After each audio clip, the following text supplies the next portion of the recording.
eu escutei gritos pedindo ajuda. Socorro! Socorro! E não paravam. Devia ter sido meia hora depois. Ouvi um choro muito alto, como se estivesse com muita dor. Quando Christine Jessop desapareceu em 3 de outubro de 1984, a dor e o choque eram palpáveis. E enquanto centenas de pessoas a procuravam, havia um indivíduo no meio delas que passava totalmente despercebido. Como Christine desapareceu de sua casa em plena luz do dia? O que aconteceu com ela? Era o medo de não saber quem entre eles era capaz de ter levado à força alguém tão indefeso. Todos na Vila Queensville passaram a ser suspeitos. Sair de casa significava rezar para não ser a próxima vítima.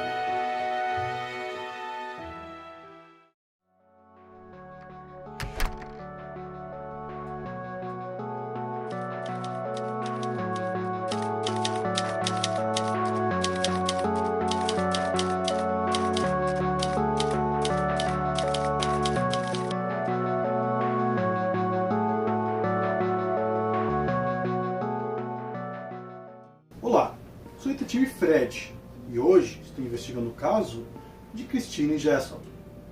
Tudo começou na pequena vila de Queensville, Canadá, em 1984, quando ela tinha apenas 9 anos.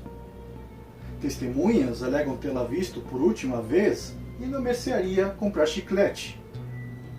Será que ela teria se perdido pelo caminho? Ou teria se topado com alguma pessoa perigosa? Enfim, o que aconteceu com ela? Esta e outras perguntas é o que vamos investigar hoje. Mas, antes de continuar, vou precisar da sua ajuda. Então curta, comente, compartilhe, inscreva-se e ative o sininho para poder receber todas as nossas notificações. Então, vamos lá investigar? Queensville é uma vila em Ontário, Canadá, com uma população de 632 habitantes. Foi nomeada Queensville em 1843 para homenagear a Rainha Vitória.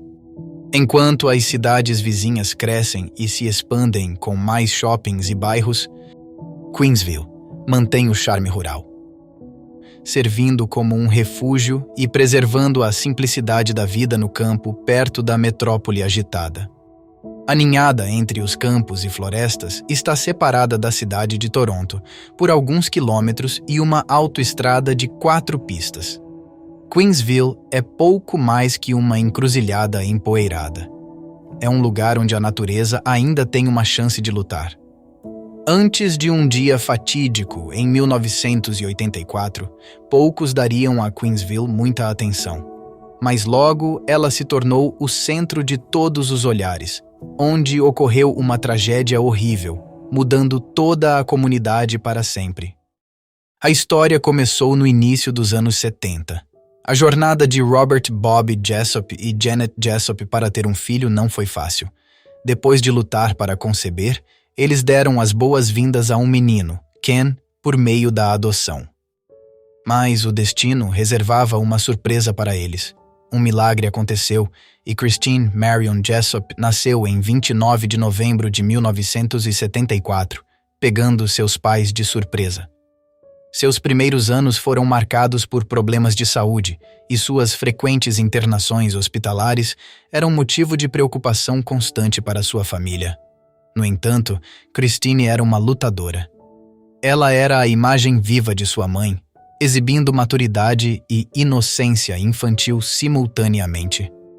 Seu amor por todas as coisas delicadas era incomparável e ela tinha sonhos de se tornar uma veterinária. Todas as semanas, as visitas de Christine à fazenda Baladin para brincar com os animais eram o ponto alto de sua vida.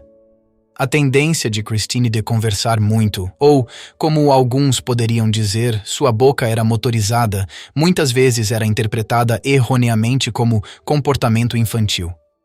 No entanto, ela era uma menina brilhante e inquisitiva que adorava fazer perguntas e aprender coisas novas. O outono de 1984 estava em pleno andamento. E a família Jessop tinha um segredo que estava guardado cuidadosamente. Todos pensavam que Bob, o pai de Christine, tinha embarcado em uma viagem de negócios para a Califórnia. Na realidade, ele estava atrás das grades, cumprindo pena por acusações de fraude financeira. Enquanto isso, Janet, a mãe de Christine, se desdobrava para cuidar sozinha dos 2 filhos, dando o melhor de si. Janet costumava correr para a casa do trabalho na loja da Sears só para estar aguardando na frente quando sua filha chegava no ônibus escolar. Naquele dia quente de 3 de outubro de 1984, Christine estava cheia de entusiasmo para mostrar seu novo gravador que recebeu na escola, para sua mãe e seu irmão, Ken. Ela saiu da escola com sua amiga Leslie Chapman e passou cerca de 20 minutos brincando nos balanços. Elas decidiram se encontrar mais tarde naquele dia. Às 15h50. Quando entrou em casa, Christine sabia que ninguém estava em casa. Sua mãe havia informado mais cedo que ela iria visitar seu pai na prisão e depois levar Ken, de 14 anos, ao dentista. Havia a possibilidade de eles estarem de volta às 4, mas era incerto. A única companhia de Christine era seu animado cachorro Sardas. Ela procurou uma moeda de 5 centavos no prato cheio de moedas antes de sair de casa e tentou ligar para sua amiga Leslie, mas a linha estava ocupada. Então, ela foi para a loja de conveniência para comprar chiclete. Depois, ela retornou para sua casa. Às 16h10, Janet e Ken tinham voltado para casa. Eles viram a bicicleta vermelha de Christine deitada de lado com o guidão e o suporte dobrados. Janet notou que o casaco de Christine estava pendurado em um prego alto, o que era incomum, já que ela não poderia ter alcançado sem uma cadeira. Ken a chamou no pátio, imaginando se ela poderia estar passando um tempo com seu amado sapo de estimação, Harold, mas não houve resposta. Algo estava definitivamente errado na casa dos Jessops. Eles decidiram esperar até o jantar, esperando que ela voltasse logo para casa. Mas, conforme as horas passavam, o medo de Janet aumentava e às 19 horas, ela sabia que tinha que ligar para a polícia. Sobre esse momento, Janet relatou: Procuramos por toda parte. E finalmente pensei: bem, acho que é melhor chamarmos a polícia. Se algo estiver errado, eles vão descobrir. O sargento que atendeu a ligação teve uma sensação de que algo estava errado e enviou um carro imediatamente. À medida que a notícia do desaparecimento de Christine se espalhava, o Corpo de Bombeiros de Queensville entrou em ação, seguido de perto por bombeiros voluntários de áreas próximas. Em pouco tempo, um enxame de cidadãos preocupados estava vasculhando cada centímetro do bairro, desde os campos e cemitérios até a densa floresta abaixo do vale. Era uma busca como nenhuma outra na história do Canadá. A cidade estava unida em sua busca, desesperada por Christine. Se eu vejo qualquer coisa, eu paro e investigo. A devastação de não saber o que aconteceu é o que mais nos destrói. Mas a questão iminente permanecia. Para onde ela poderia ter ido?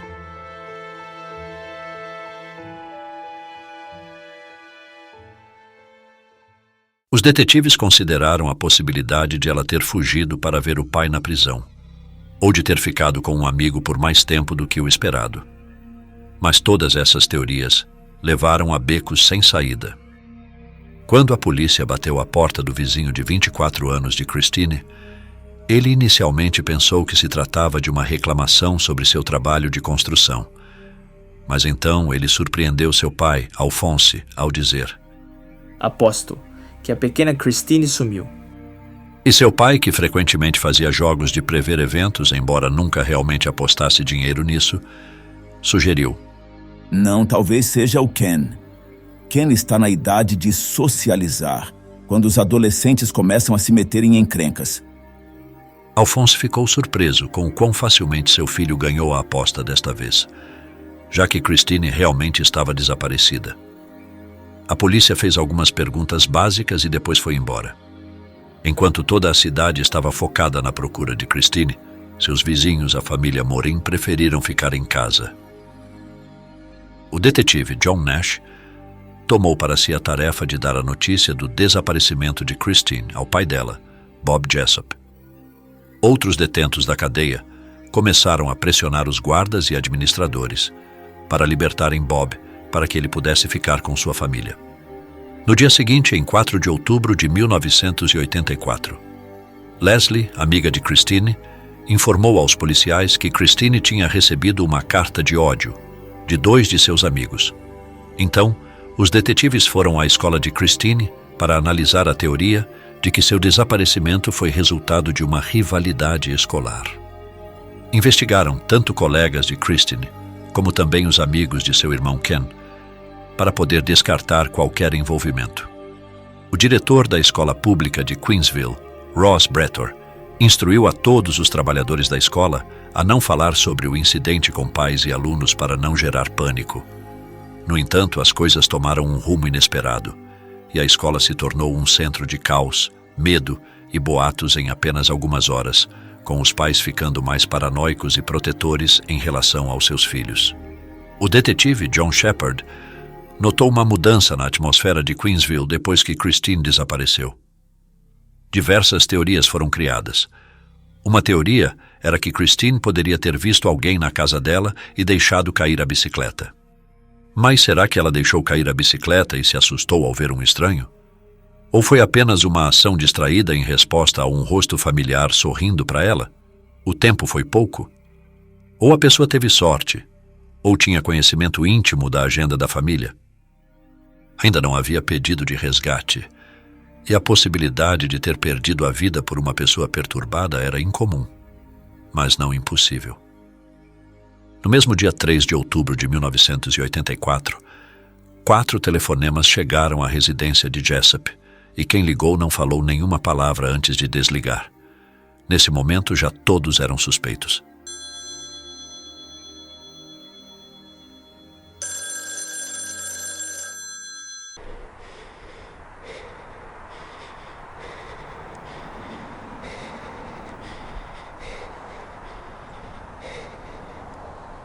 Por sua vez, toda a situação de Bob, o pai de Christine, adicionava uma camada de mistério ao caso, levantando questões sobre se Christine foi levada à força por um colega de prisão por um ato de vingança, ou o desaparecimento estava de alguma forma ligado à fraude que levou Bob à prisão.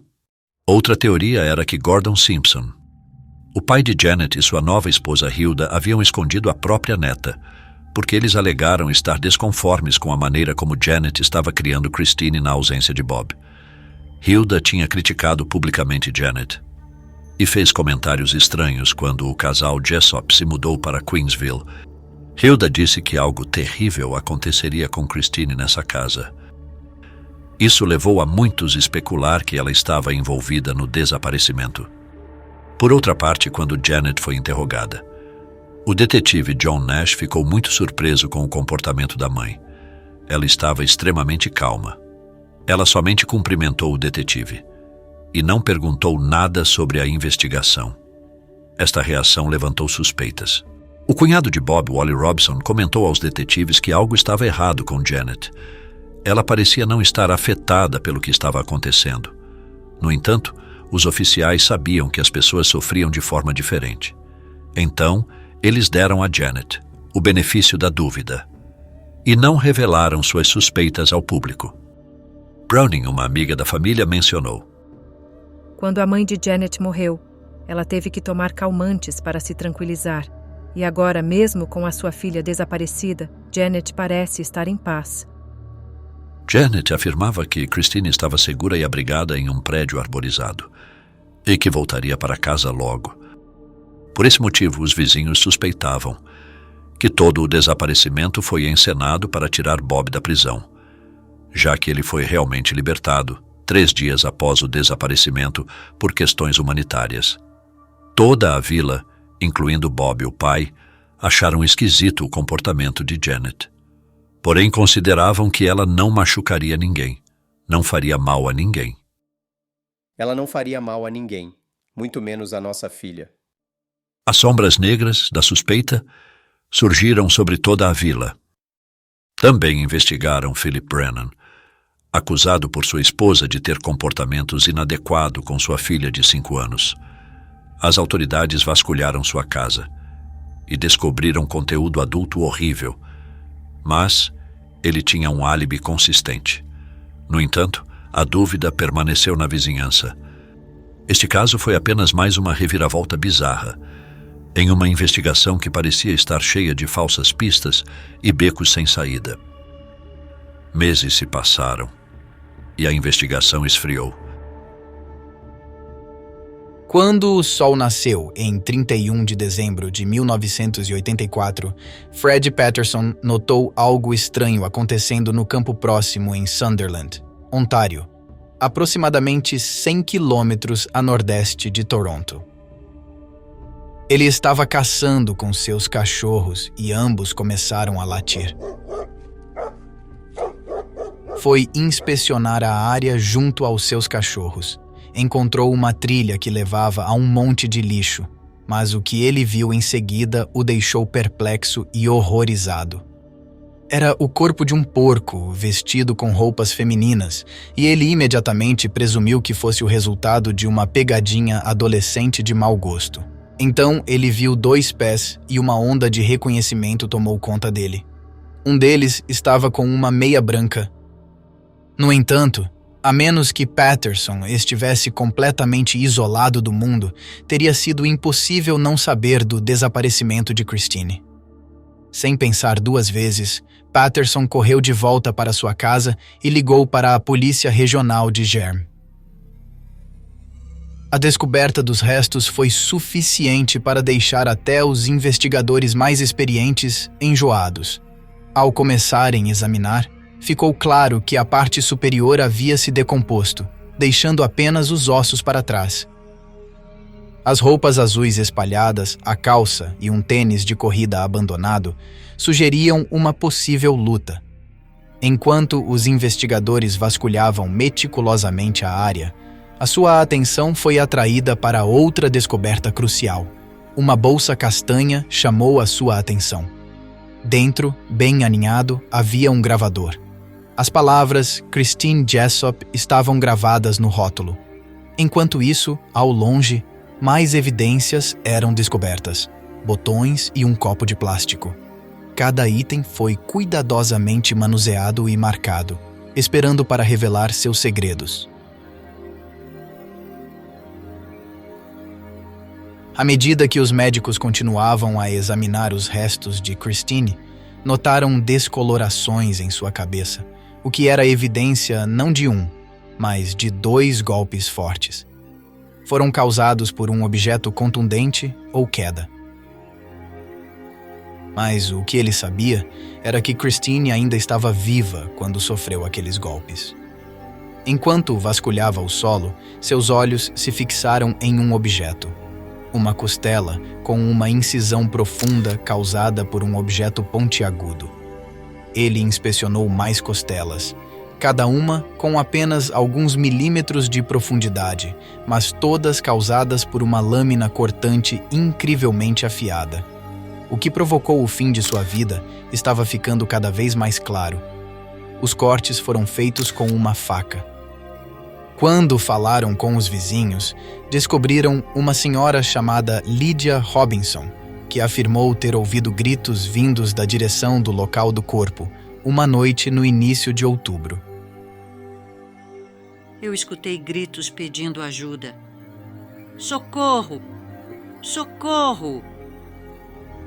E não paravam. Devia ter sido meia hora depois. Ouvi um choro muito alto, como se estivesse com muita dor. No lugar de ligar para a polícia, ela ligou para uma estação de televisão local para descrever o que tinha ouvido. Ajuda! Ajuda! Por favor, não! A voz gritou em desespero. Os gritos começaram moderados, mas tornaram-se cada vez mais frenéticos. Depois de ouvir por vários minutos, Lydia foi capaz de determinar que os sons vinham do sul ou do oeste. A única casa naquela área pertencia a Doug Barnes e Sharon Riseborough. Porém, Lydia nunca tinha ouvido nenhuma briga doméstica vinda dessa casa antes. Enquanto os gritos continuavam, Lydia ouviu alguém chorando de forma desgarradora antes de um carro se afastar da área. Por trás de cada tragédia existe uma verdade assustadora. Pessoas que, por qualquer motivo, escolheram não agir quando poderiam. Que poderiam ter impedido ou ajudado no momento certo. Quando Bob e Janet viram os detetives e o reverendo na entrada de sua casa, o mundo desabou. Até o último minuto, eles tinham fé que iam achar a sua filhinha com vida. Janet começou a gritar. Bob perguntava uma e outra vez se sua filhinha havia sofrido. No dia 7 de janeiro de 1985, Christine foi enterrada no mesmo cemitério onde ela costumava brincar atrás de sua casa. Sua família despediu-se de Christine em uma cerimônia privada. Mesmo assim, este triste acontecimento foi notícia em todo o país.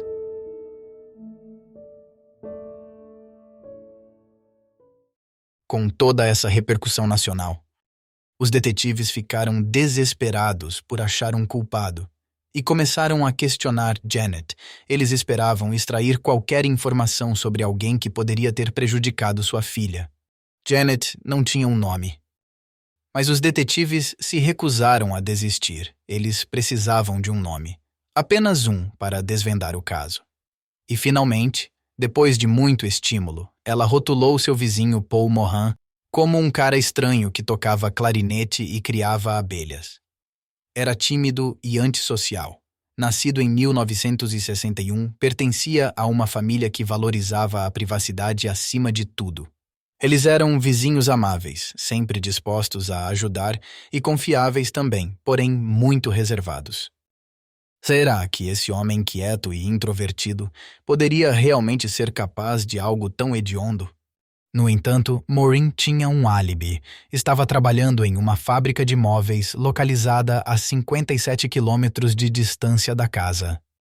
Os detetives verificaram seu horário de saída às 15h32, o que significava que ele não poderia ter voltado para casa antes das 16h14, bem depois que a mãe de Christine retornara à casa.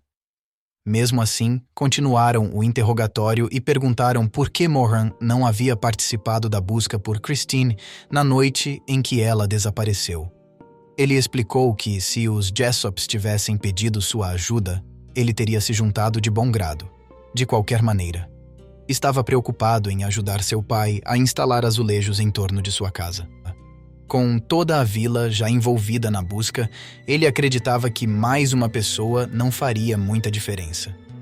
Tentando avaliar sua opinião sobre Christine, perguntaram sobre sua percepção da jovem. A resposta de Moran a pintou como doce e inocente, mas depois, com o hábito de expressar o primeiro que lhe vinha à cabeça, ele fez um comentário sombrio. Maureen disse: "Mas às vezes elas crescem e se corrompem."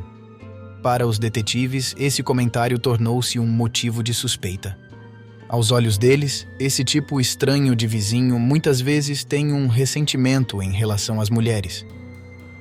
Divididos entre o forte álibi e os comentários perturbadores feitos por ele.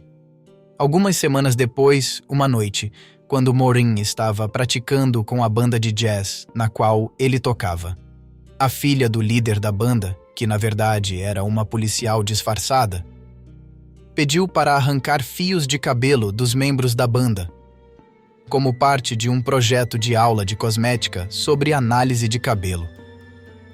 e Morin aceitou sem desconfiar do que se tratava. O Centro de Ciências Forenses tornou-se o campo de batalha, onde o destino de Morin estava em jogo. Naquela época ainda não existia exame de DNA. Então, as comparações de cabelo eram apenas visuais. O cabelo encontrado no colar de Christine se decompôs com o tempo, mas ainda foi considerado consistente com a amostra de Paul Morin. Eles me disseram: temos as suas digitais e encontramos as suas digitais nas coisas dela. E eu respondi: isto é impossível, eu nunca toquei nela. Depois disso, a polícia emitiu uma ordem de captura contra Paul Morin. No desenrolar da noite de 22 de abril de 1985, Paul Morin estava a caminho do ensaio da banda, alheio à tempestade que estava prestes a destruir seu mundo. Pego de surpresa por luzes piscando em seu espelho retrovisor, ele presumiu que fosse uma parada de trânsito de rotina por não usar cinto de segurança. Em vez disso, aquelas luzes sinalizaram a chegada de 14 policiais, que isolaram a área. Eu pensei: eles estão parando, vou colocar meu cinto, e coloquei rápido. Ele colocou o cinto rapidamente, porém, qual não foi a surpresa quando escutou que o oficial disse que ele estava sendo preso por tirar a vida de Christine Jessop. No começo, eu disse: tudo bem, rapazes, querem meus documentos? E eles me responderam: sabemos quem é você, e você está sendo preso pelo caso Christine Jessop, sua vizinha. Eu disse: sério? Vocês estão brincando? E eles disseram: não estamos, nós sabemos o que fazemos, não cometemos erros. Os detetives estavam desesperados para encontrar falhas no álibi de Morin. Eles refizeram os passos de Janet e Ken no dia do sequestro e sugeriram que talvez Janet não lembrasse ao certo a hora que tinha retornado à casa. Ela manteve sua declaração, porém, como os policiais persistiram muito, a confiança de Janet começou a desmoronar. Eventualmente, ela reavaliou o horário, avançando para até 25 minutos depois a chegada à sua casa, deixando o álibi de Morin em ruínas. Ao amanhecer do dia 7 de janeiro de 1986, o tribunal fervilhava com o julgamento de Paul Morin. As provas que tinham contra ele, na melhor das hipóteses, eram frágeis, dependendo somente de evidências questionáveis. Uma bituca de cigarro, inicialmente considerada como uma descoberta importante, foi subitamente perdida quando os investigadores notaram que Morin não era um fumante. Misteriosas fibras vermelhas, supostamente ligando Christine ao carro de Paul, foram apresentados, mas uma carta anônima revelou, mais tarde, que o técnico que testava as fibras usava um suéter vermelho sem jaleco. E depois havia o relato da família Morin sobre a chegada tardia de Paul em casa às 17h30 do dia 3 de outubro de 1984. Eles mencionaram que depois de sair do trabalho, ele fez um desvio para comprar mantimentos e gasolina.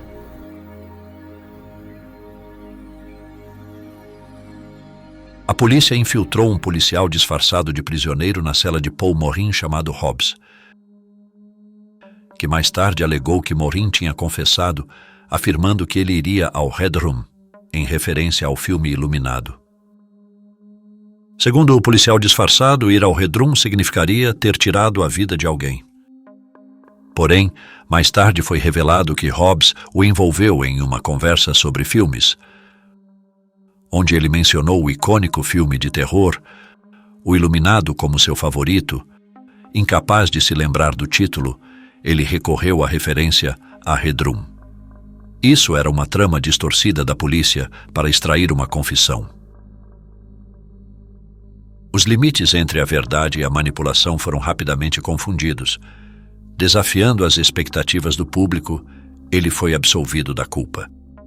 Porém, em maio de 1990, outro recuso foi lançado e um novo julgamento se desenrolou.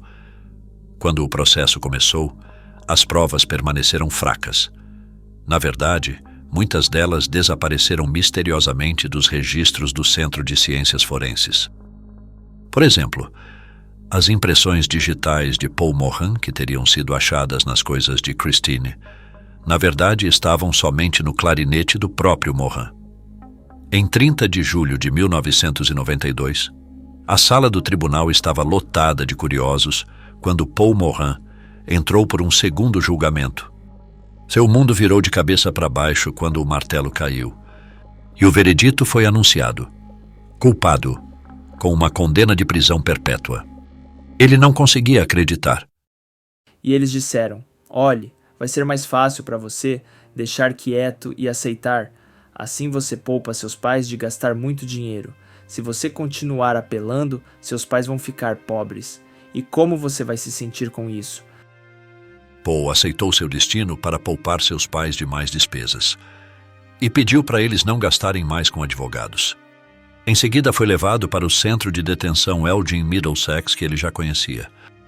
Ele sabia que sua vida nunca mais seria a mesma. À medida que a realidade de sua sentença de prisão perpétua se instalava, um sentimento de pânico o envolvia. Desesperado por um sopro de ar fresco em sua cela, ele se deitava de bruços no chão frio e duro, com a boca pressionada contra a estreita abertura sob a porta, ofegando por ar porque tinha problemas de claustrofobia. A vida de Morin atrás das grades era uma batalha constante pela sobrevivência. Mesmo os reclusos mais notórios não eram gentis com alguém que deu fim à vida de uma pequena inocente. Estava sob constantes ameaças. Ele encontrava consolo nas páginas dos livros. Seu julgamento já havia quebrado recordes como o mais longo e caro calvário legal da história canadense, mas o fim não estava à vista. Com o surgimento da tecnologia de DNA, uma pequena esperança surgiu tanto para os detetives de acusação quanto para Paul Morin. Os detetives de acusação viram uma oportunidade de descobrir evidências adicionais contra ele, enquanto os advogados de defesa entendiam o risco de que as evidências de DNA poderiam potencialmente afundá-lo mais ainda, pois nem os advogados de defesa acreditavam na sua inocência. Estou preso por primeira vez na minha vida. Estou sendo injustamente acusado. E tenho advogados que desistiram da minha causa. Eu sei que sou inocente. O que eu deveria fazer? Morin, no entanto, estava desesperado para que a verdade fosse revelada e instigava sua equipe legal a prosseguir. Ele também foi libertado sob fiança em 9 de fevereiro de 1993, graças ao trabalho de uma organização de base chamada Comitê Justiça para Paul Morin, que foi estabelecida para ajudar em sua busca por exoneração. Com um segundo recurso se aproximando apenas alguns dias depois, um anúncio bombástico destruiu o caso. Os resultados dos testes de DNA revelaram que o fluido corporal encontrado na roupa íntima de Christine não pertencia a Morin. As acusações foram retiradas e seu registro foi limpo, junto com a vultosa compensação de $1 milhão. Ele também recebeu um pedido de desculpas público pela acusação e condenação injustas que arruinaram sua vida. Somente em 23 de janeiro de 1995, quase 10 anos depois de ter sido preso pela primeira vez, Morin foi inocentado como resultado dos testes de DNA que não existiam anteriormente. Esta notícia foi um choque para a população, que percebeu que não apenas haviam enviado um homem inocente para trás das grades, mas que o verdadeiro culpado ainda estava solto. Eu sei, eu não fiz. Não tirei a vida de Christine Jessup. Neste momento, o único que posso dizer é que é quase impossível para mim estar mais feliz do que estou. Estou em êxtase, que finalmente hoje eu estava na corte. E o juiz veio até mim, me estendeu a mão e pediu desculpas. Foi um gesto maravilhoso da parte dele. Sem novas pistas em mãos, o caso logo esfriou. O tempo passou. E 35 anos depois, no ano de 2019, Steve Smith, um detetive da Força Policial de Toronto, estava pronto para uma mudança. Ele queria mudar seu foco para casos arquivados. Para sua sorte, o caso Jessup, um mistério que o assombrou por anos, foi transferido para a polícia de Toronto. Enquanto participava de um curso de atualização para detetives, Smith ouviu falar sobre o novo campo da genealogia forense. Parecia exatamente o que ele precisava para desvendar o caso Jessop. Alguns meses depois, uma startup de testes genéticos chamada Outram Inc. o contatou. Eles ouviram sobre seu interesse no processo e se ofereceram para ajudar ao preço de $1.800. Este parecia ser um valor razoável. E Smith não perdeu tempo em obter permissão dos superiores da polícia de Toronto para contratar esta empresa. A possibilidade de usar a genealogia forense no Canadá nunca havia sido explorada antes. Ele enviou o DNA da roupa íntima de Christine, que continha um fluido de outra pessoa. Smith aguardava ansiosamente o resultado. Mas os resultados que vieram em dezembro de 2019 foram nada menos que desastrosos. Houve apenas 2 correspondências e estavam tão distantes que a construção da árvore genealógica envolveria pelo menos 30.000 nomes. Smith persistiu e obteve permissão para analisar o DNA por meio de um segundo banco de dados. Este retornou mais correspondências, mas ainda nada próximo o suficiente para identificar o culpado. Com esse progresso, Smith e sua equipe conseguiram reduzir a árvore genealógica para cerca de 400 nomes. Com a ajuda de um genealogista conhecido apenas como James, que tinha mais de 3 décadas de experiência no Departamento de Polícia de Toronto, e outro genealogista de Outram, a equipe mergulhou em uma profunda investigação de registros, incluindo registros de sepultamento e nascimento, registros municipais e mídias sociais.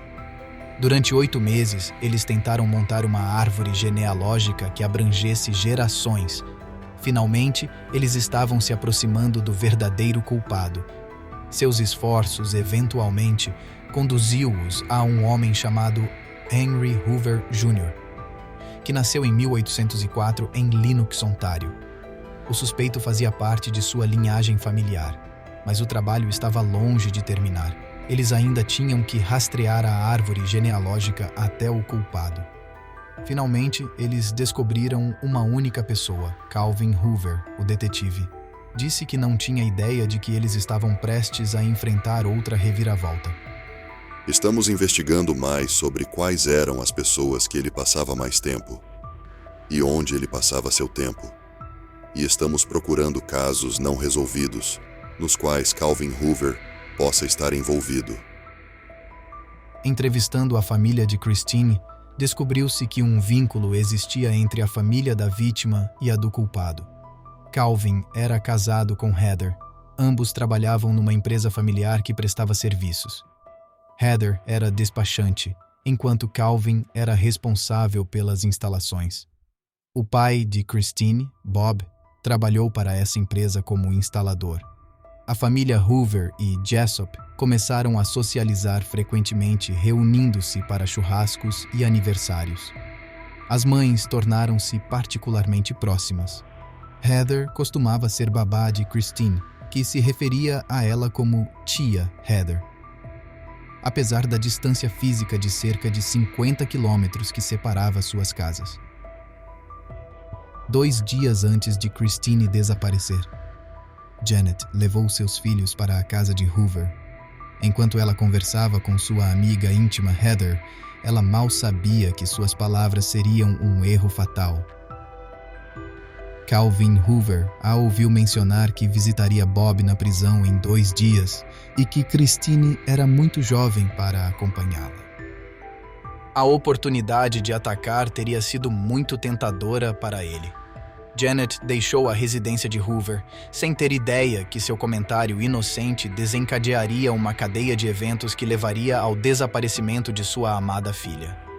E enquanto ela dirigia para casa, Calvin Hoover já estava planejando seu próximo passo, sabendo que tinha uma pequena janela de oportunidade para executar seu plano distorcido. Ele aguardou o ônibus escolar chegar, e quando a viu, se aproximou dela com um sorriso em um aceno amigável, atraindo-a para o carro. Não há como saber certamente o que ele disse, mas por ser amigo da família, seria fácil convencê-la de subir ao carro. O que sabemos é que por volta das 16h10, Christine estava no carro de Calvin, disparando pela estrada em direção a um destino que ninguém poderia imaginar. Com apenas 40 quilos, Christine não seria páreo para o homem adulto atrás do volante. Todo mundo se questionava por que ela tinha sido achada em uma área remota e desolada de Sunderland, a quilômetros de distância de Queensville. Mas havia uma conexão oculta, conhecida apenas por Calvin Hoover. Ele tinha um amigo que morava a poucos quilômetros daquele local, e ali eles costumavam andar de caiaque e acampar. Calvin conhecia a área como a palma de sua mão, e encontrou o lugar perfeito para esconder seu ato horrível. Enquanto Calvin Hoover continuava sua vida diária tentando enterrar os segredos sombrios de seu passado, sua esposa Heather manteve uma lembrança assustadora da garotinha que ela costumava cuidar.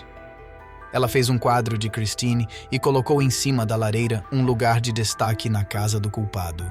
Isto servia como um lembrete constante do que havia acontecido. Enquanto isso, Hoover exibia uma fachada de empatia e preocupação, oferecendo palavras de conforto e apoio à sua esposa.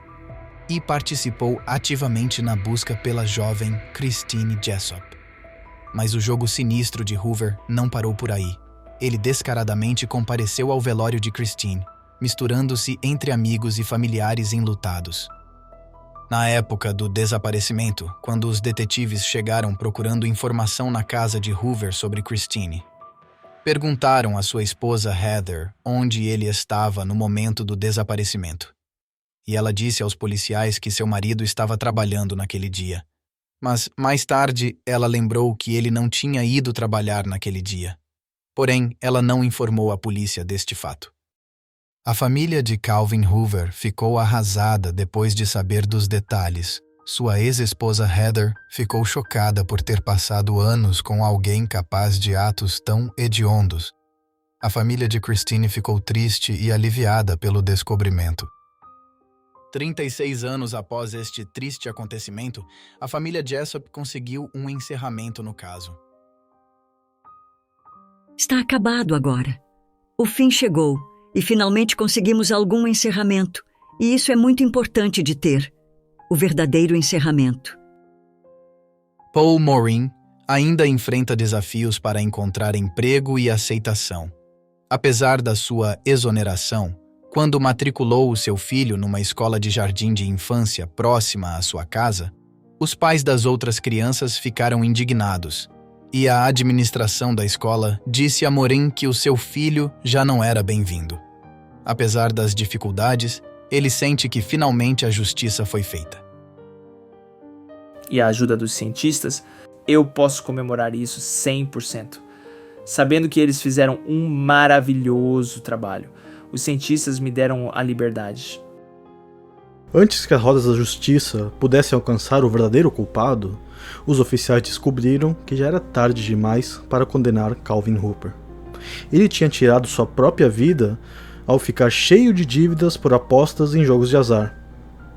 Hoover evitou as verdadeiras consequências dos seus atos hedônios, deixando para trás um lembrete assustador de que o mal pode estar à espreita no lugar menos esperado. Enquanto a dor e o trauma deste caso nunca serão totalmente curados, a resolução do caso trouxe uma sensação de paz e encerramento para aqueles afetados pela tragédia. O que você achou da condena equivocada de Paul Morin? O que você achou que os investigadores demoraram tanto para resolver o caso? Há algum caso que você gostaria de ver? Escreva nos comentários abaixo e até a próxima. Fique seguro e mantenha os olhos abertos. Nunca se sabe o que está espreitando nas sombras.